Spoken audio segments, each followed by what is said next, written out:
Florida State had a huge showing at the NFL draft this past weekend, leading every program in the nation with 11 picks. This puts Florida State back on the map as they gear up for another season here at Doak. Winston went 12 for 15 at Florida State's spring game and threw for over 200 yards. But what he did next was even more impressive. Winston put down the football and walked over to Dick Howser Stadium to pitch against ACC rival Duke. Hey there, Seminole fans. I'm Cealey Godwin, and this is your Seminole Update.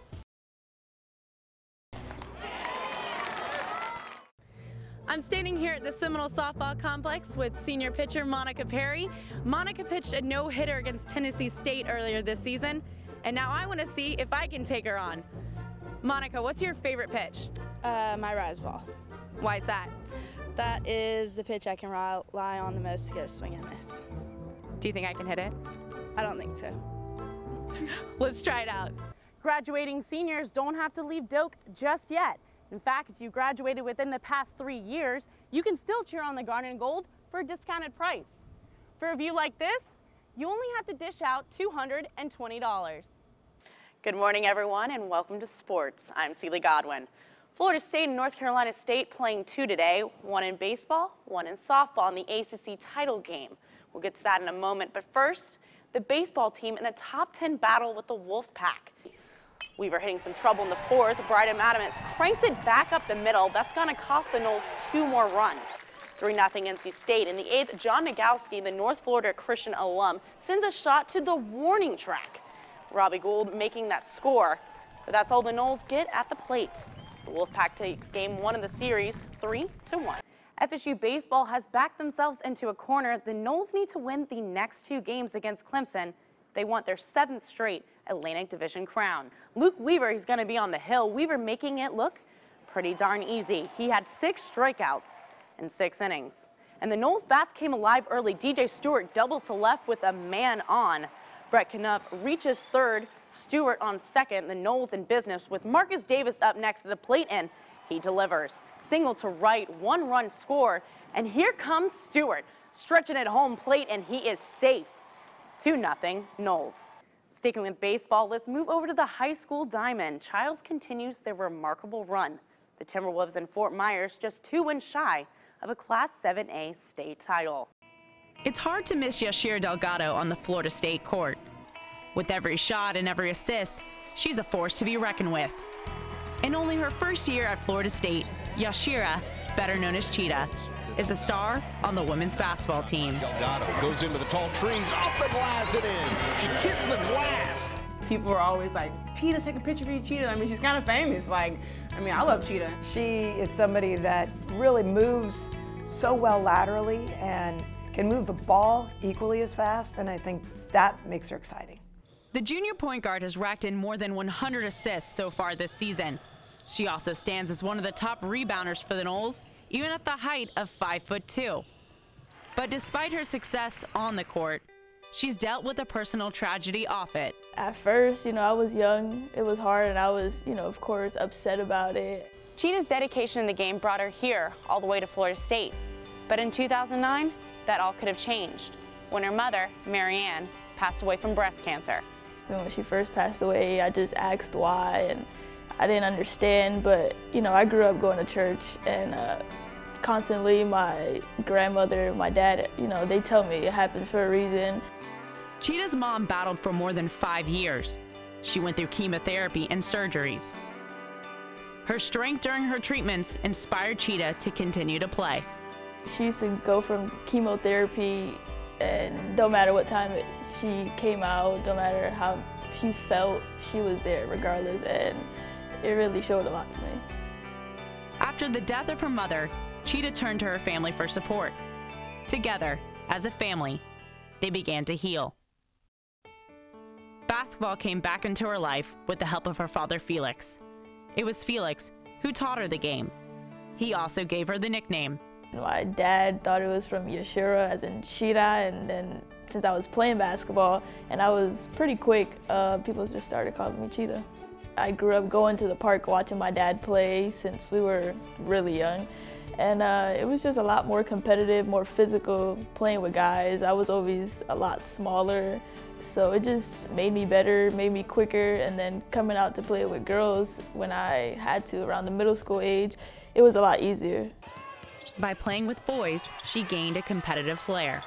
She's just a spark. She's fire. And in a point guard, that spark spreads throughout the team, and it makes a huge difference. Big three by the smallest player on the floor.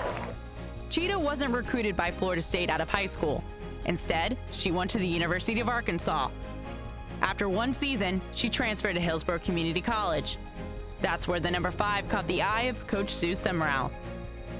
Because of some circumstances with her family, her mother passing away from breast cancer, she really had wanted to be home and went home, and we got a second chance, and boy, am I glad we did.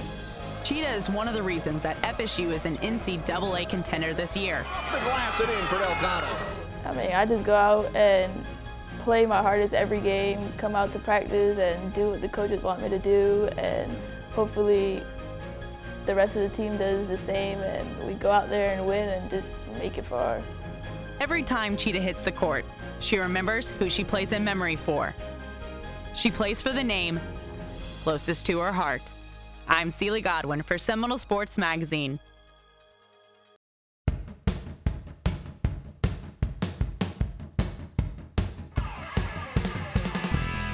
Senior Andrew LaHaye lives for the thrill of pole vaulting.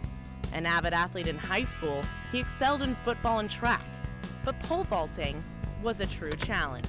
I'm probably suited for a lot better things in this world than pole vaulting, like my body type and everything like that.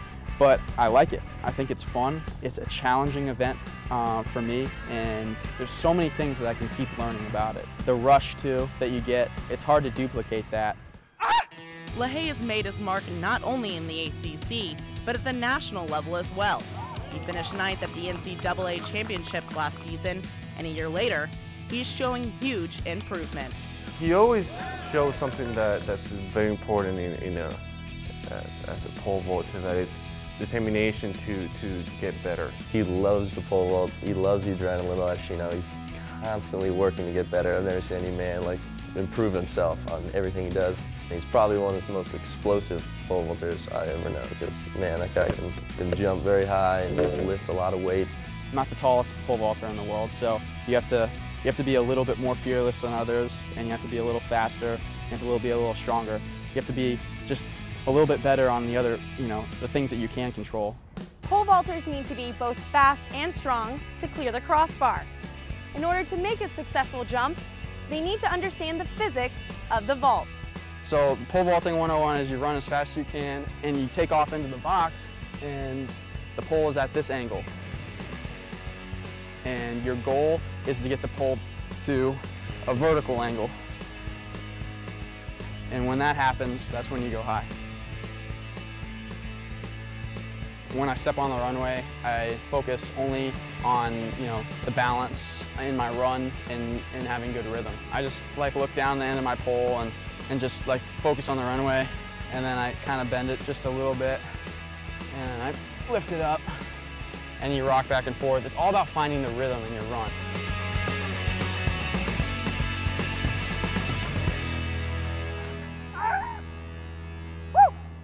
And when he's not clearing the bar, this Seminole is entertaining the team. He's one of those athletes that really likes to have fun. It's contagious. Tons of fun, adventurous guy, loves to do stuff, and he's never afraid to say what's on his mind, that's for sure. And it's usually always a good laugh. LaHaye brings his favorite music to every practice. They've tried everything from dubstep to country to rap. I have this portable Bose system with great sound, and I started bringing it out to practice about 2 months ago and testing out the music and what brings good energy out to the practice. But now we're on oldies like Motown music, and I think we hit it with that. It makes you feel good, fun stuff to dance to. Now the Orlando native is dancing toward bigger goals. While he gears up for his last few meets, he hopes to take his career to the top. I don't really do it for the crowds and to cheer and everything, that's a plus, but I do it, to challenge myself. Man, I've learned a lot from it, not just about pole vaulting, but how to deal with things in life. I wouldn't put my, my goal to be a specific height, but whatever it takes to be up there, to be competitive with the top guys, because I really just want to be there.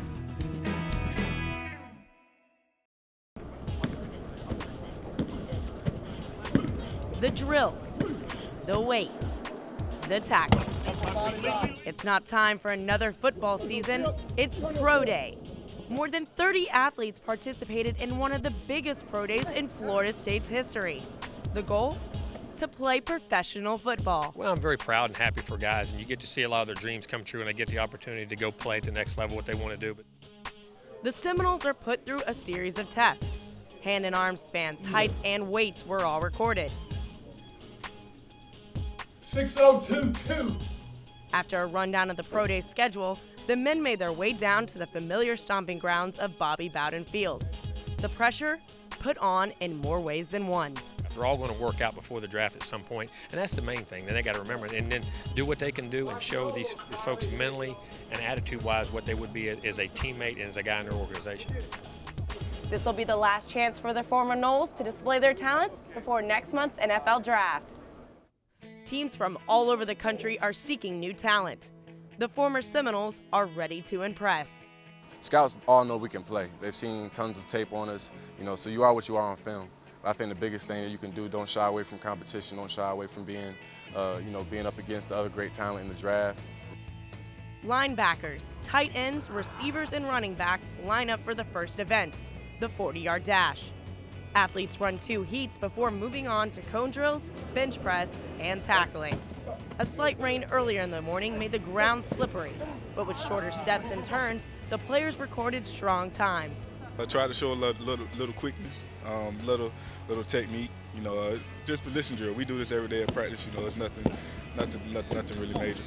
Just see you come out here and kill all these drills, vert, bench, whatever it is, you're forward. They just want to see you be an athlete and perform out here for them.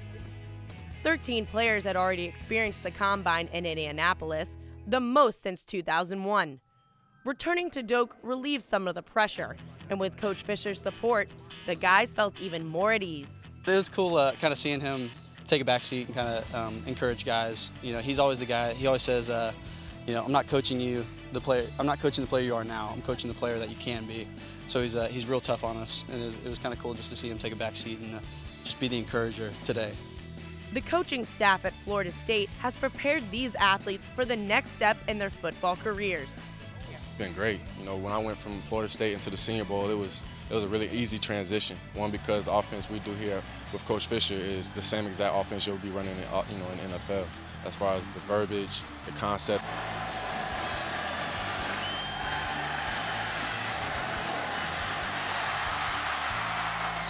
The guidance and knowledge of the coaching staff impressed many future football stars. 22 high school players will play for the Garnet and Gold next season. If you come here, we can develop you.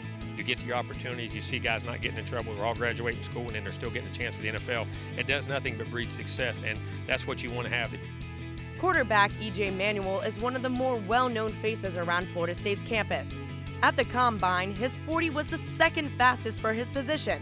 His vertical and agility impressed all who watched. But at FSU's Pro Day, it's all about passing. I think, obviously you just have to go out here and compete, still throw the ball, and that's a part of a pro day for anybody, especially a quarterback. It was a great day for him. He showed all the throws, all the things he had to do. You see a lot of hard work he's put in, and it's time for him to pay it off, and I think have a great NFL career. Defensive end and outside linebacker Brandon Jenkins was a promising prospect before injuring his foot last season. Thought he had a guy to hand off to, and Brandon gets his foot. But he's not the only one battling back. Running back Chris Thompson and defensive end Cornelius Tank Carradine suffered from torn ACLs. It only makes you stronger when you get hurt and you see your teammates grinding and you're not out there. So Tank and Chris, they're pretty strong individuals, and I think they're going to overcome it. Even with the injuries, they are working hard to improve their chances in the draft. Rehabbing every day, training, strict diet. I can't wait to start workouts tomorrow. Florida State's annual Pro Day was a huge success. And when next month's draft rolls around, don't be surprised to see some of our former Noles take the next step into the pros. I'm Cealey Godwin for Seminole Sports Magazine.